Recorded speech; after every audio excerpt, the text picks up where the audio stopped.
Good morning, everybody, and welcome to TLC Live. I'm Andrea Gomez. I'm Orlando Sanchez. Did you miss me last week? Yes.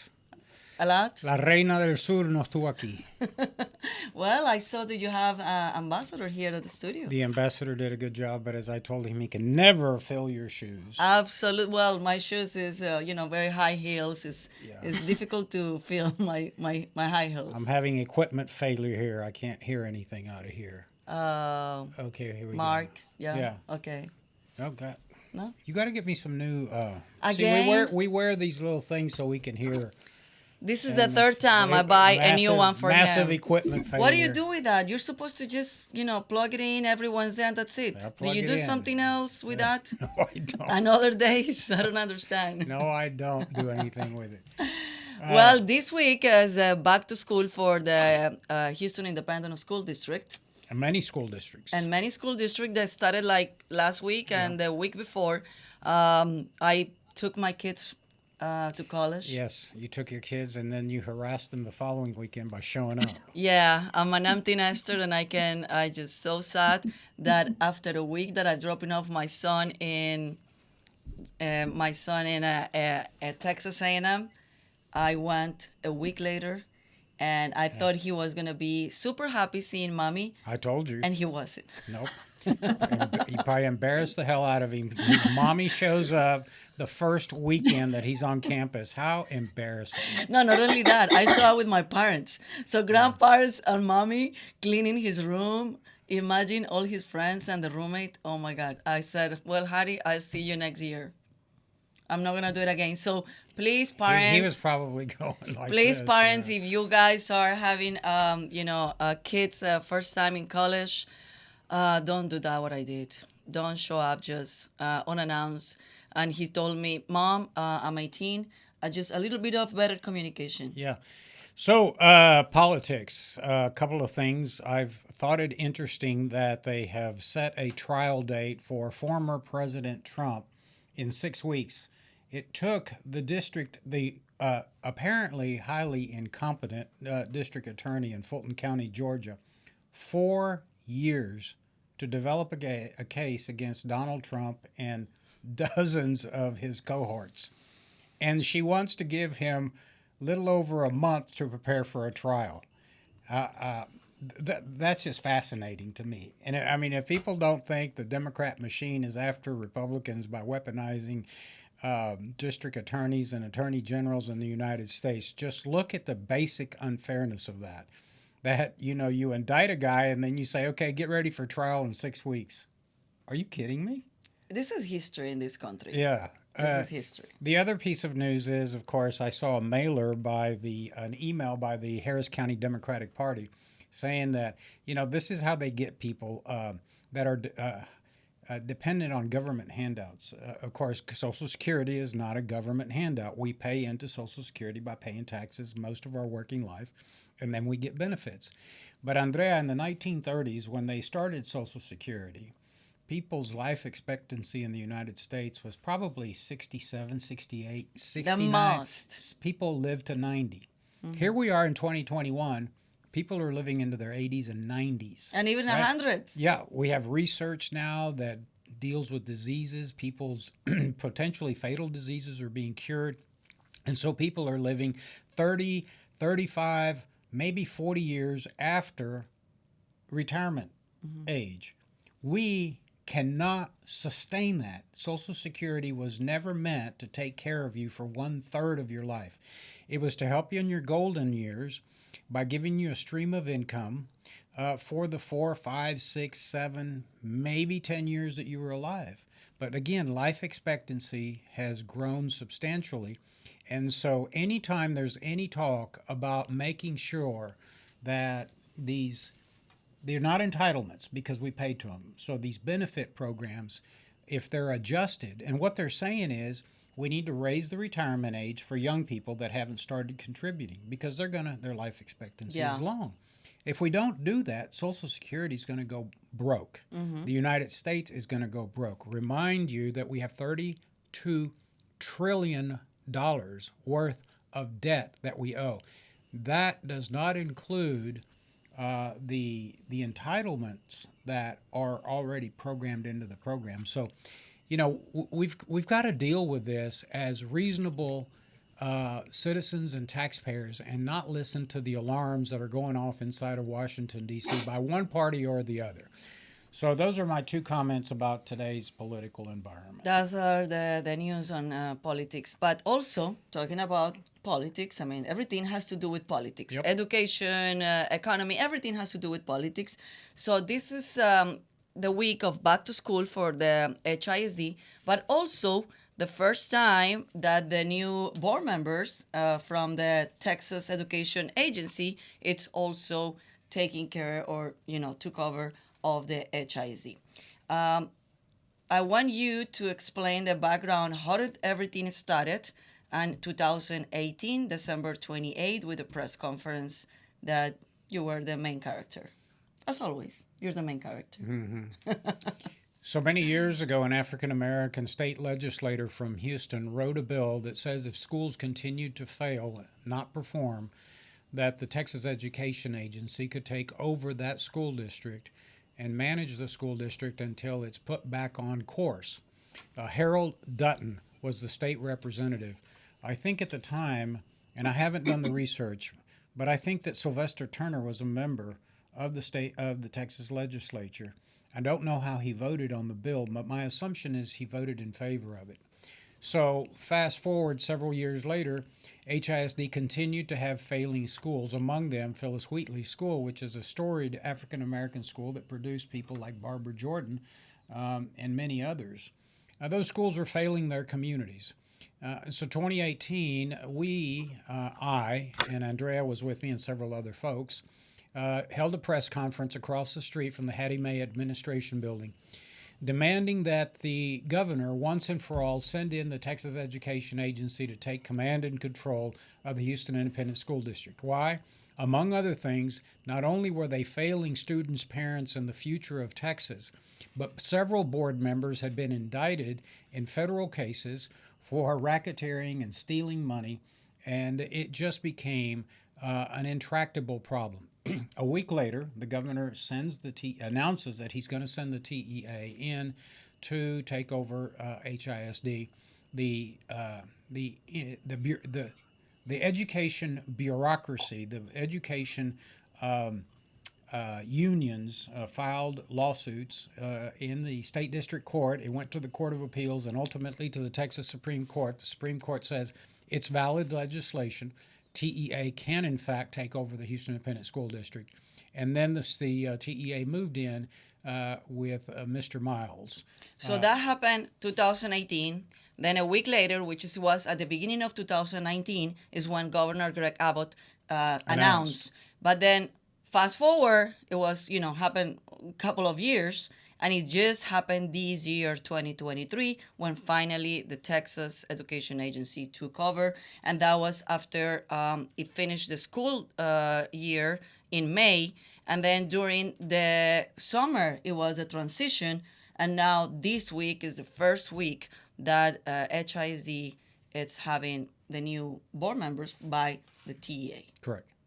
So, saying that, we invited today as our guest to talk about this topic in TLC Live, Dr. Ana-Lisa Gonzalez. She serves as a dean at the University of St. Thomas, and I want to thank University of St. Thomas and Sandra Solis for always helping us, bringing us these professors that they're fantastic, helping us to understand many topics. So, Dr. Professor, thank you so much for your time. Absolutely. Thank you for having me. So, let's help people understand the impact of this situation that TEA taking over HISD for the first time this year after in 2019 Governor Abbott announced that was going to happen. Well, this is extremely impactful. TEA dictates a lot of what happens infrastructurally, obviously curricularly, across the state of Texas.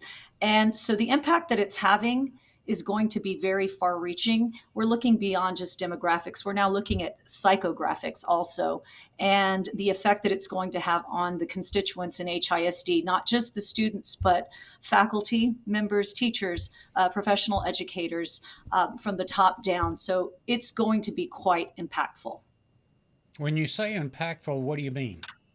There's going to be a number of changes that are going to have to happen, but a lot that aren't perhaps planned for because of how grandiose the Houston Independent School District is and all of the different moving parts.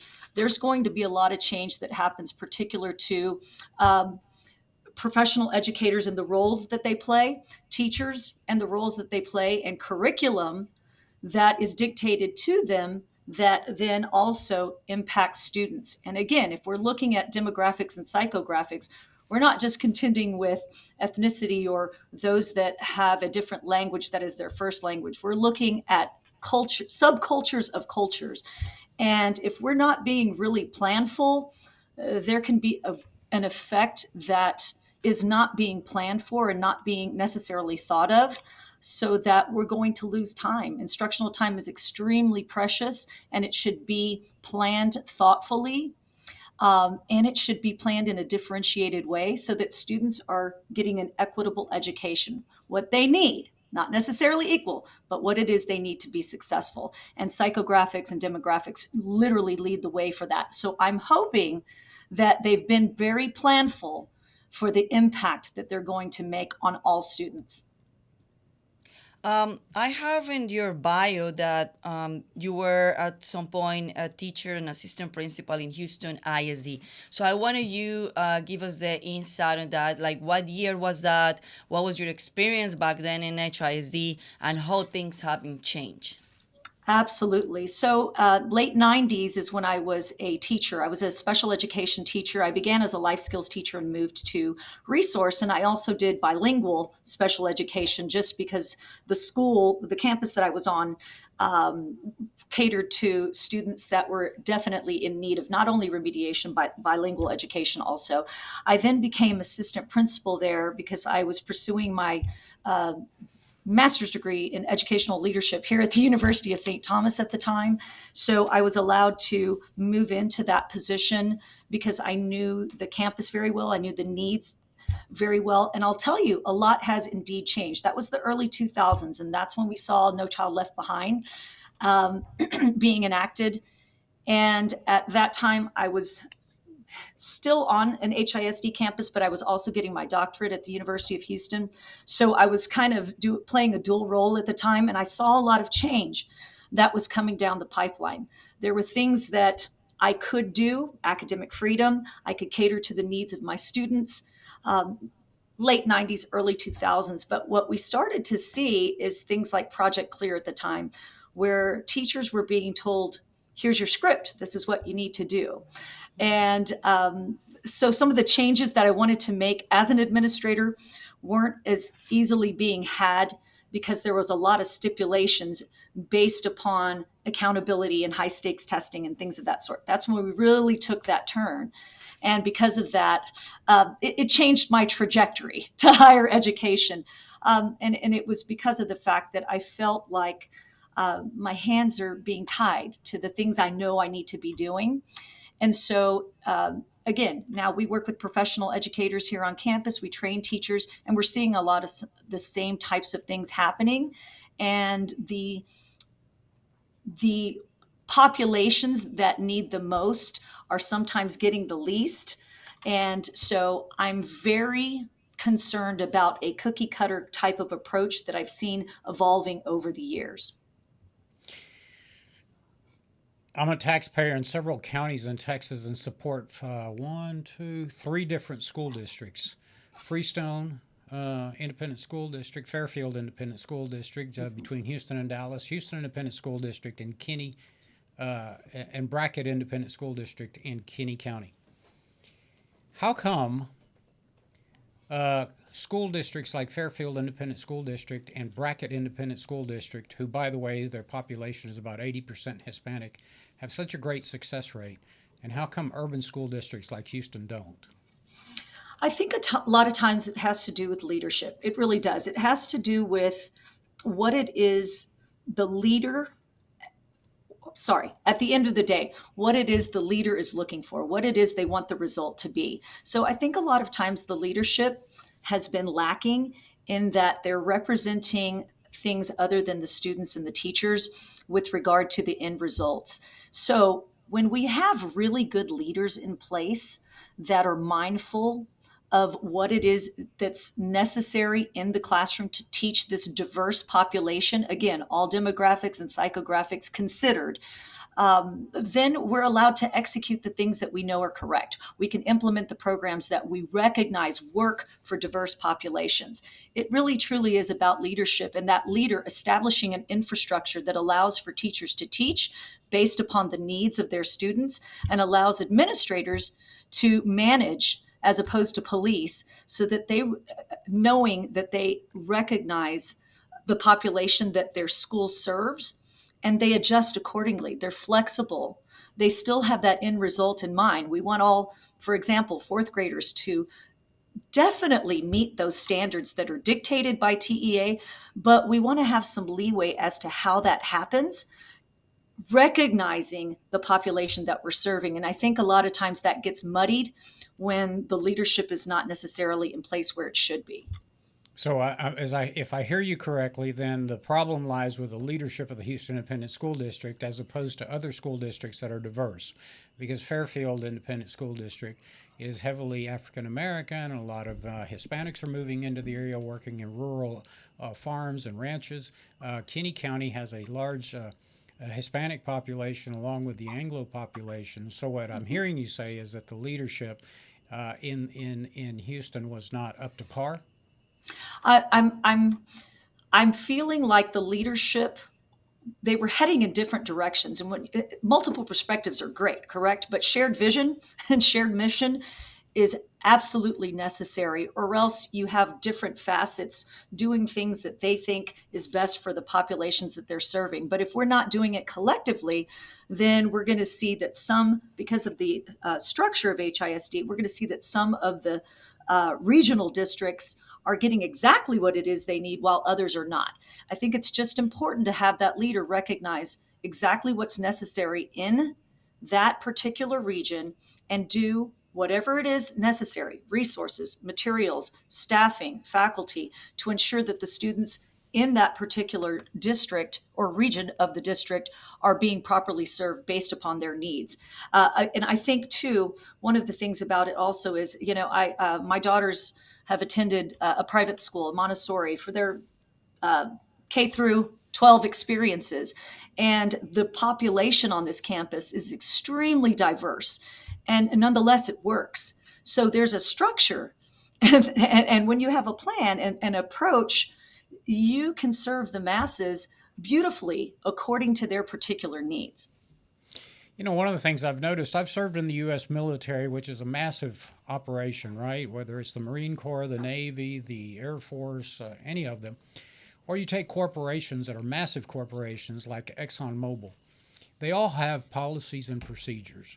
In other words, they set out the goals of the company and then they have policies within their divisions that everyone should subscribe to and be familiar with. Otherwise, it would be helter skelter.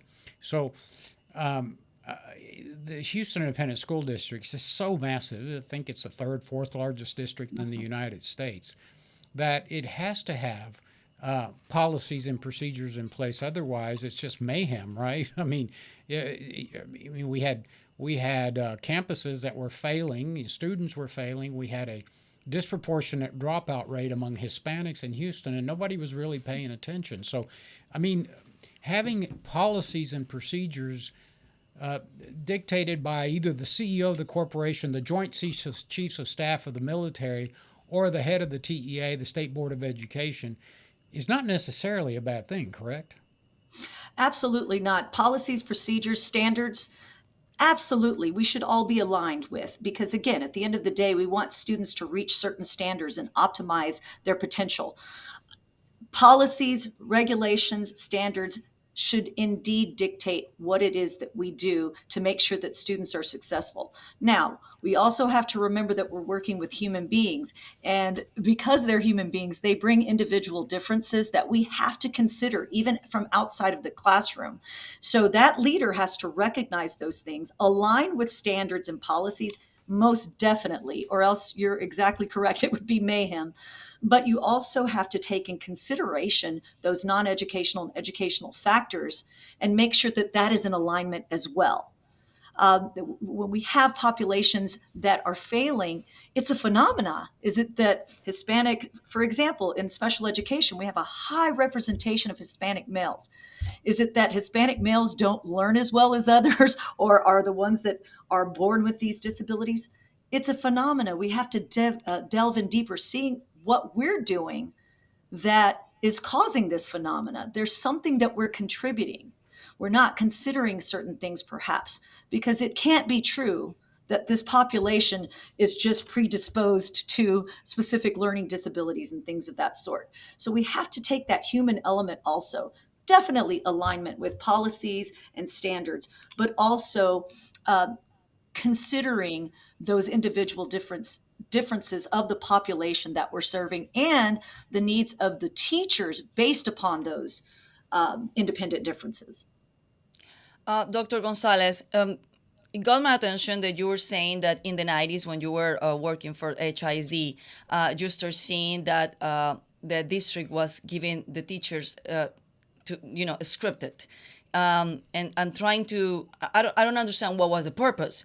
But then later, we're seeing what is going on right now, and many teachers are complaining that they're being told what to say, what to do, and also, like, some of the parents said, like, my kids are being brainwashed in the school. So tell me, how did that started? Why, and what do you think it was the purpose of that, and how do we got to this point?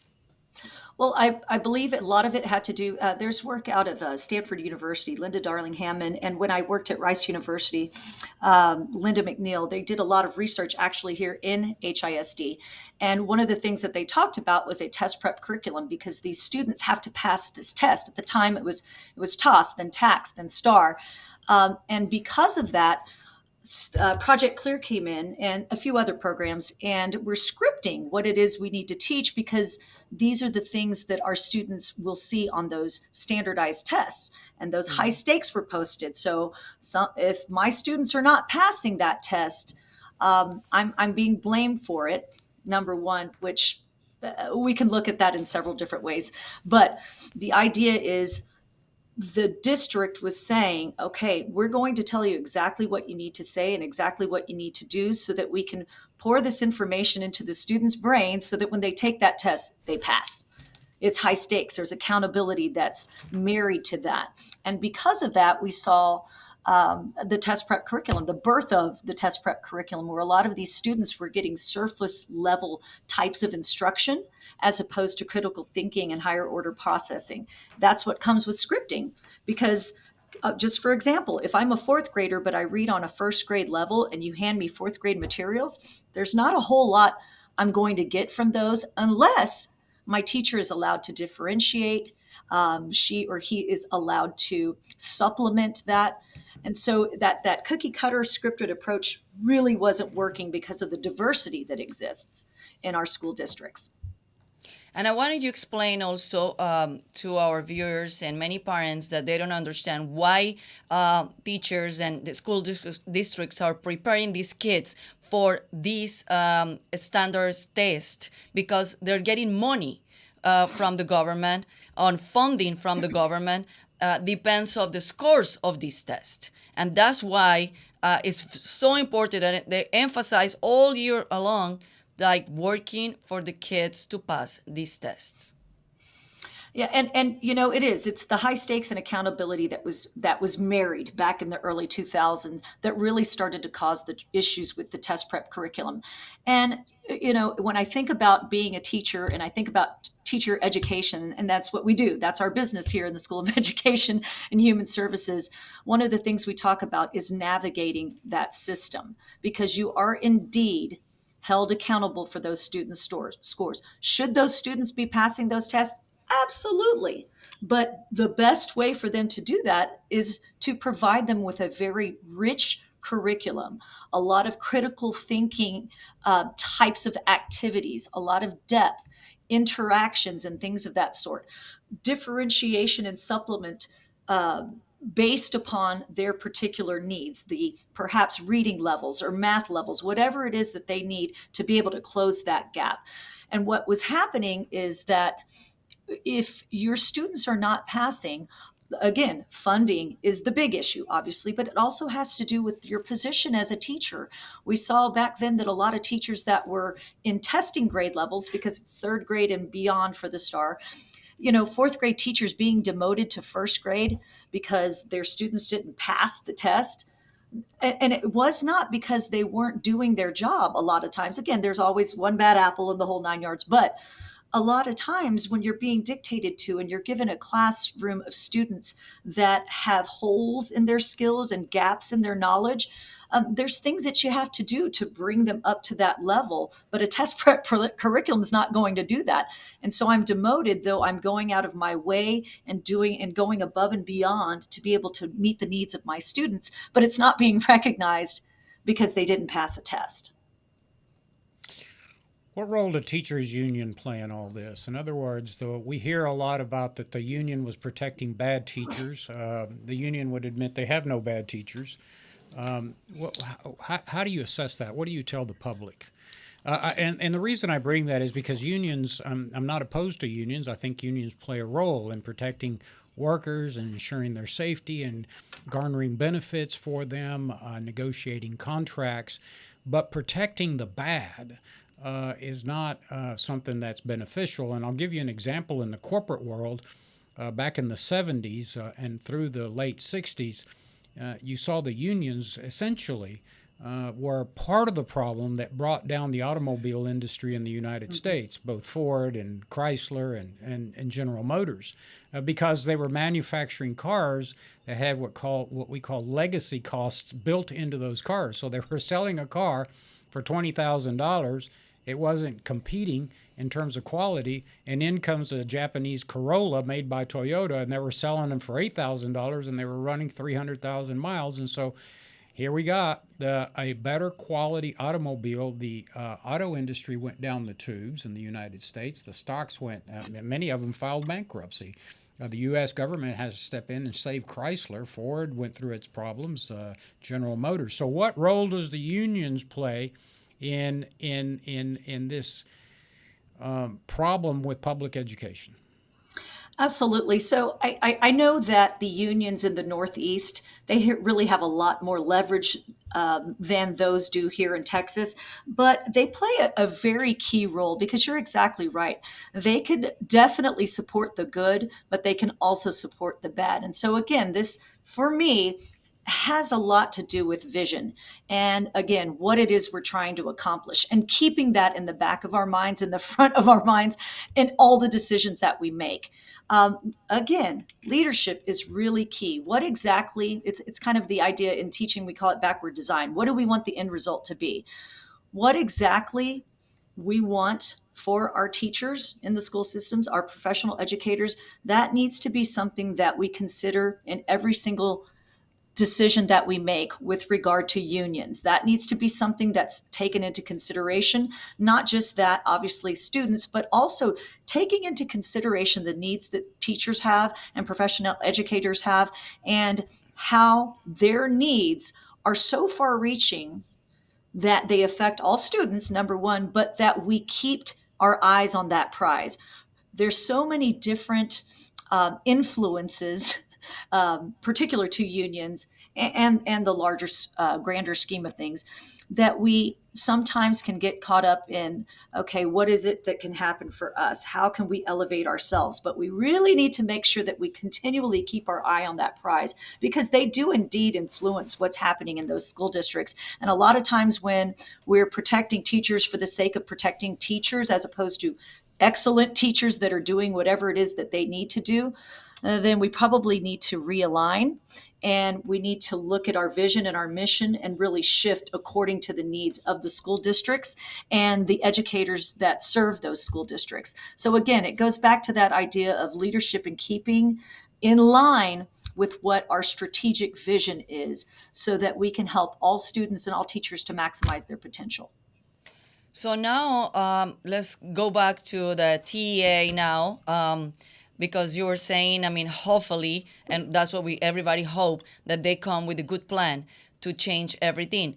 Uh, anyway, it will be a process for that, and we're not gonna know the real results till probably a year or 2 years. 2016, the law changed, so now TEA not only can take over for 2 years, but now it's more time, indefinitely, whatever they consider it, they need to take the time. So we're not gonna see the real results if this taking over was the best approach or the best solution of the problem. We're not gonna know everything. We just hope. Absolutely. And here's my hope. Because of how large HISD, I mean, this is a massive undertaking. And again, being extremely planful with some distal and proximal goals with timelines and sequences is extremely important, because as I mentioned earlier, instructional time is precious. The time that teachers have with children in a classroom is absolutely precious. So we need to spend it accordingly, and recognize the magnitude of that.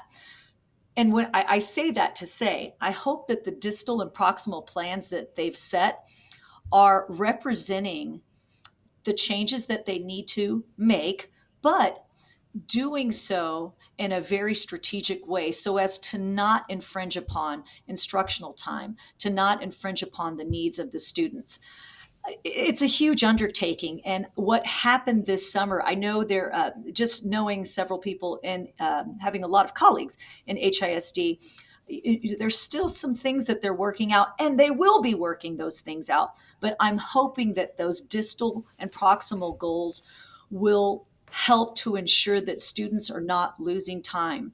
Students are not falling into the gaps that, for example, with the pandemic, we're having students that were online for a year. We have to contend with what that really means to the learning process for all of these students. And so the same type of thing, as these changes are happening, I'm hoping that they're accounting for instructional time that may be lost, shifting in positions of faculty members and staff and administrators, and the effect that that has on a campus. I'm hoping that they've worked in some kind of processes and procedures to ease the effect that that could possibly have on students' learning in the classroom. And now, as I always say, call to action. What we can tell, because now is also a very important role, the parents in this. It's not only TEA, it's not only the teachers and the administrators and the students, but also the parents in this process. Absolutely. And I think back to PL 94-142, that was the law that brought forth individual education plans for special education students. That was driven by parents. So parents need to be informed. They need to hear, they need to ask questions, most definitely, because it, a lot of times doors are closed and we're dictated to as parents. Also, here's what your student needs to be doing. This is what your child needs to be doing at home. And it's okay to question those types of things, to say, why exactly is my child doing this? What exactly are you doing for my child in the classroom? And when we're trying to fit into little cookie cutter places and pieces, a lot of that gets lost in the shuffle. So it's time to take action and have your voice heard, to recognize that my child has very particular individual needs, and teachers should be prepared and are prepared to be able to differentiate based upon those needs, but they need to be given the freedom to do that. They need the support to be able to do that. And things like advocating against high stakes testing, of course, we all need to be held accountable. Absolutely. But high stakes testing is not necessarily the way. I often say, one of the things in some of my courses, the students will say, well, Dr. Gonzalez, what do you think should happen? I said, all of these test prep workbooks, all of these worksheets and things of that sort. Let's get rid of all of those things and let's invest in educators. Let's have instructional specialists on campus. Let's have STEM, reading specialists, instructional coordinators that support our teachers so that they can support the students in the classroom. Period. End of sentence. No one's perfect. Everyone. It's the idea of Kaizen. Lifelong learners. We're always learning. We're always striving to do better, and that's what specialists are there for.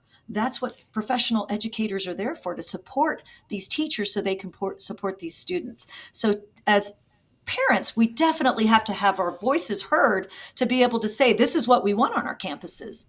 This is what we're advocating for.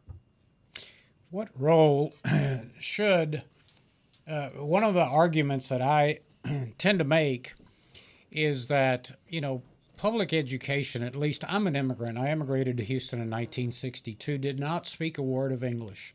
Started public school in 1965, I think, at Shern Elementary School at the intersection of Stella Lincoln 610. There was no bilingual education. Of course, I struggled with vocabulary and reading comprehension, but that was a result of being an immigrant whose parents didn't speak English. But I survived. I went on to college, graduated with honors, and, always did struggle with vocabulary. But again, that's a first generation immigrant. But education seemed to work. One of the observations I have is that the decline of public education in the United States is concomitant with the U.S. federal government sticking its nose into something that was designed to be strictly a state purview. Every state designed its own education system. In 1867, Andrew Jackson created a Department of Education, but it was for people for the gathering of just some statistics. Today, we have well over 5,000 employees and a budget in excess of $60 billion in the Department of Education, and it's gone down the tubes. Is there any correlation between the federal government's infiltration of public education, which, by the way, is nowhere found in the enumerated powers of the Constitution? In other words, the federal government has specific roles. Nowhere does it say anything about public education in the states. Is there a correlation? Absolutely. And I think a lot of it has to do with the fact that, I always hate to say it, but traditionally teaching was a female dominated field, just always has been. And one of the things that I've always mentioned to my students is no one walks in to a surgery into an emergency room and tells the doctor, you need to do this and make sure you're doing that. Well, let me correct you, Professor. Let me correct you. The federal government is in the physician's office. They're in the operating room and they're in the hospitals. The federal government is dictating our health care. But go ahead. Absolutely. And I'm speaking particular to things like skills and what exactly, use your scalpel in this particular way versus I feel very free to be able to tell teachers what it is they need to do. I feel very free to be able to tell administrators in Texas and in Idaho and wherever there else might be. And I don't know the population that they serve well. I don't know what it's like to be a teacher. At home, we hear this all the time. Well, Jimmy, Susie, they don't do that at home. Well, you're not teaching them fractions. You're not teaching them algebra 2. You're not teaching them science. So it's going to be a little bit different. And I think a lot of times the government comes in from on high and tells us what it is we need to be doing in the classroom and has no idea what best pedagogical practices are. They don't recognize the non-educational factors and needs that our students have and the populations that we have. I mean, I think about looking at just in HISD, considering the west side of town versus the east side of towns, there's different needs. And yet we're being dictated to from on high what it is we need to be doing in those classrooms via scripts and things of that sort, lesson plans that have already been filled in. That was unheard of in the late 90s when I was a teacher. And that's the thing. I think the government just, let's definitely have standards and policies. Absolutely. But let's allow not just our state, but our districts to really be mindful of how they're enacting those policies and standards based upon the needs of that particular group of students. And That's again, it can vary from 10 miles this way to 10 miles that way. Things look very differently. Absolutely. now. Let me ask you, because I read your biography. Obviously, you're teaching at a Catholic university. Catholics believe that, at least in parochial education, that a good moral training in the Catholic tradition is an important part of an education. Now, obviously, because the separation of church and state, we don't have an official religion in the United States. So a public school can't teach Catholicism. They can't teach Judaism. They can't promote, the Muslim Quran. But is there a role for civics and moral education in public education, which I think most Americans, if you polled them, would believe is devoid of the curriculum today? In other words, when I grew up, we feared our coach. We feared our principal. I can't tell you how many times I got whacked in the rear end and slapped by my Catholic nun principal because while some may or may not agree on corporal punishment, there was a structure of discipline which seems to be devoid in public schools now. It seems like students run the operation. There's just no sense of discipline. How do we inculcate values upon the masses without getting into the religious realm? Absolutely. And I think it's a major part of teacher education. It's something that should be included. We obviously at the University of St. Thomas, we follow a Catholic anthropology. We believe in the dignity of the human person. We believe in helping students to maximize their potential mind, heart, and hand. And that's something that we dictate. We definitely, Catholic social teaching, it's something that we discuss, and it's something that we speak to with regard to the application of mind, heart, and hand and Catholicity and what that really means. So in the classroom, I can't necessarily say, let's say a prayer. I can't necessarily refer to anything that's Catholic rooted, but I can model exactly what it is to respect the dignity of the human person and give students what it is that they need to be successful. Recognizing that, again, they have the right to an education, and not just any education, a great education that is suited to their needs and their differences. And that's Catholic anthropology in and of itself. Can we say it? No, not necessarily, but we definitely teach it. And we teach it like we're teaching anything else. And I think that's the issue. A lot of teacher education programs perhaps cover some theory with regard to moral reasoning and things of that sort, but we don't really talk about what that looks like in your teaching. How do you plan for that when you're lesson planning? What exactly are you going to do to make sure that you're helping to develop that mind, heart, and hand? So I'm a thinker, but I'm doing so with love in my heart, so that my hand is reflective of that. What I'm doing is applied, and that's something that we take very seriously here at the University of St. Thomas, and we equip our teachers, Catholic or not, with the ideals of respecting Catholic social teaching. And this is why we do things like differentiate. This is why we go above and beyond as teachers, because we are preserving that dignity of that human person, recognizing that they need more. And if it's moral reasoning that sometimes they get at home, sometimes they don't, it's part of what we do. We show them how to be a kind-hearted individual that is respectful of other human beings. Let me I love the conversation, just because I try to get to the root of the problem. Social media, when it was invented, was originally designed to connect the world, right? To make us more connected, interconnected, to understand other cultures, understand other languages, understand other traditions, other nationalities, have a little respect for everyone. But as I see it, it has really torn the fabric of society. And as I look at mass shootings, and particularly school shootings, it's concomitant with the rise of activism in social media. And, you see all that. And not only is it social media, but we've got to recognize, and parents have to recognize, and I'm wondering if education recognizes that there are external forces out in that do not like the United States. Let's not be Pollyannish here, okay? The Russians, the Chinese, the Middle Eastern countries that hate us are infiltrating our social media and trying to create hate among Americans, right?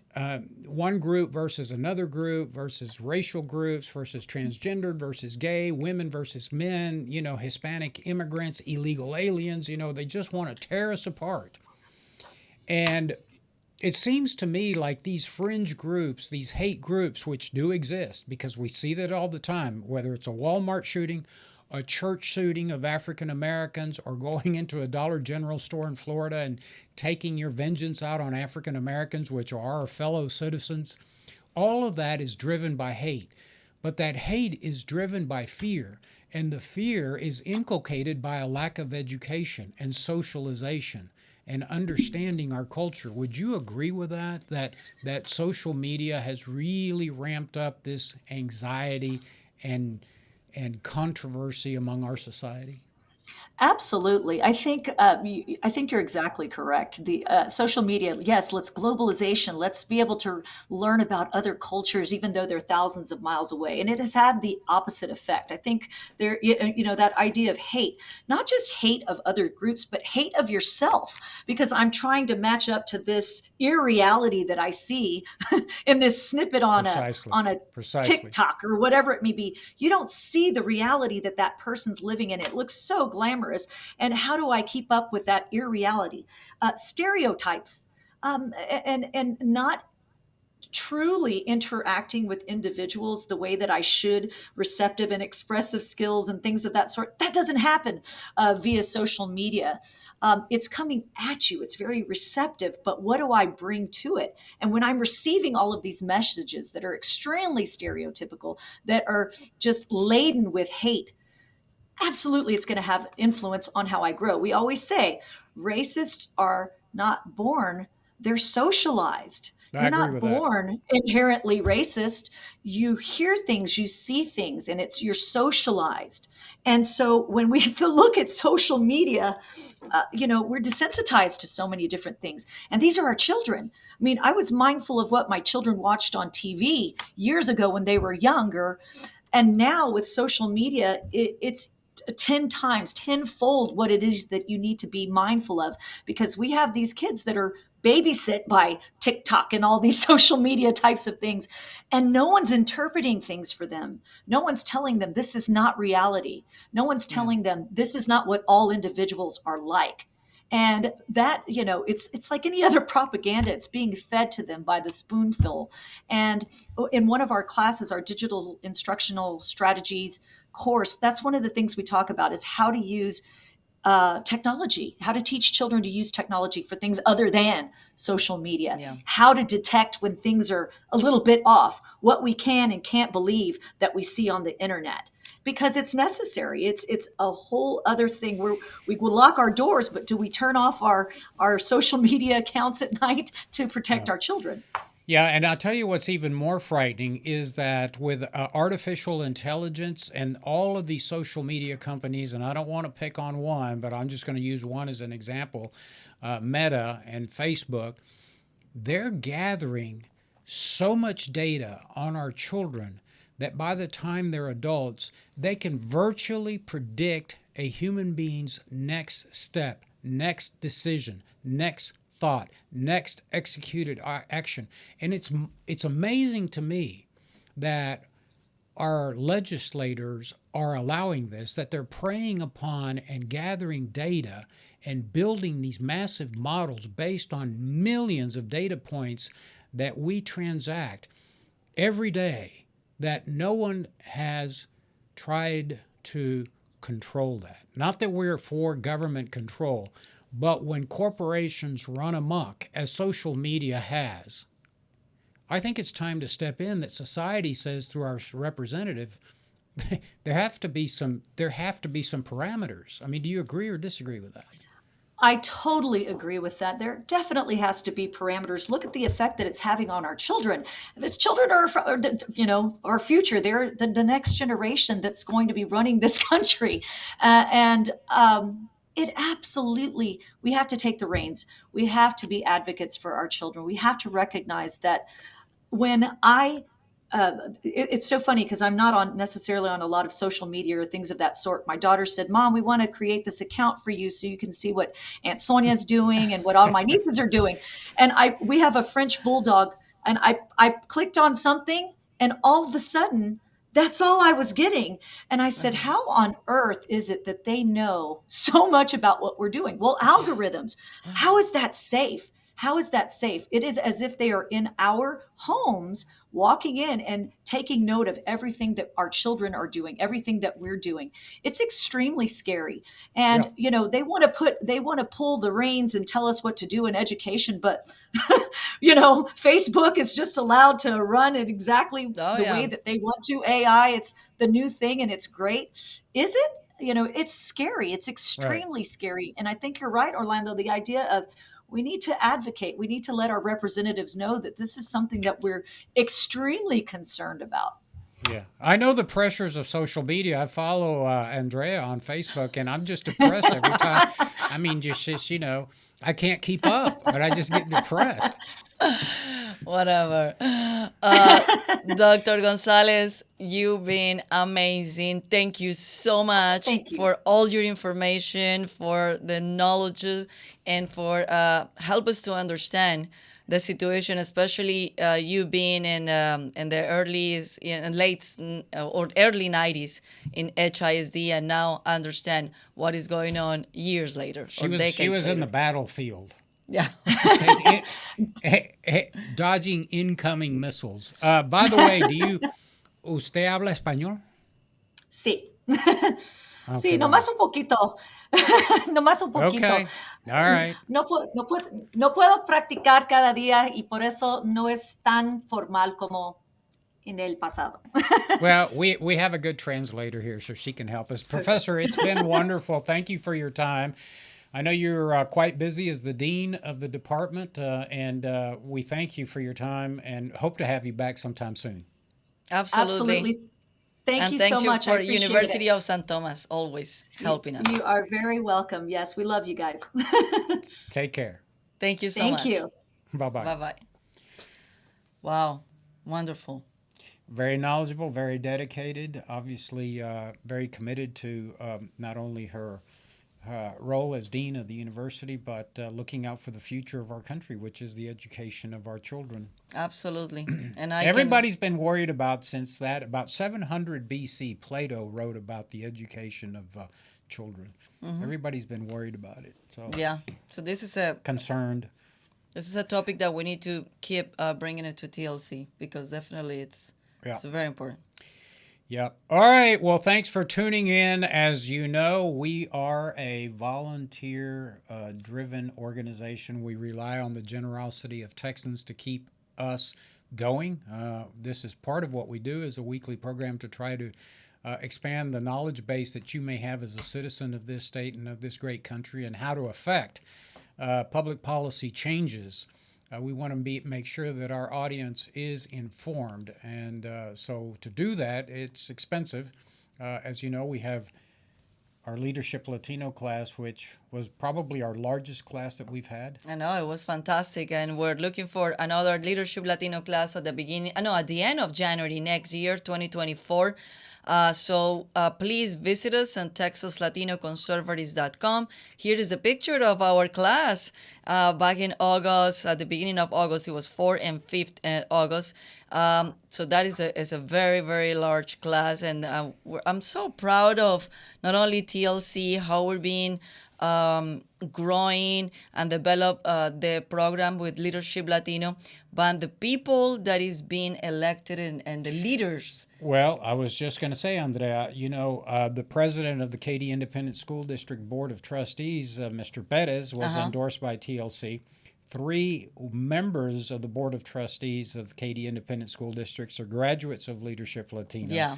And so to some extent, we've played a minor role in structuring the public policy outcomes of the Katy Independent School District. We played a role in the Spring Branch and some of the school districts in Fort Bend, and now we're going to try to play a significant role, I think, in the Cy-Fair Public School Board of Trustees education coming up in November. So we're doing what we can to try to stabilize society, make sure that our children are receiving a good education, and that parents' voice are heard at the board level at schools across the state of Texas. So all of that requires money. Go to our website, TexasLatinoConservatives.com. You will see at the top there's a donate button. Make sure you hit that, whether it's $5, $50, $500, or $50,000. We will gladly accept it and put it to good use. Thanks for tuning in, and we'll see you guys next week. Muchas gracias. Nos vemos el próximo miércoles. Chao, chao.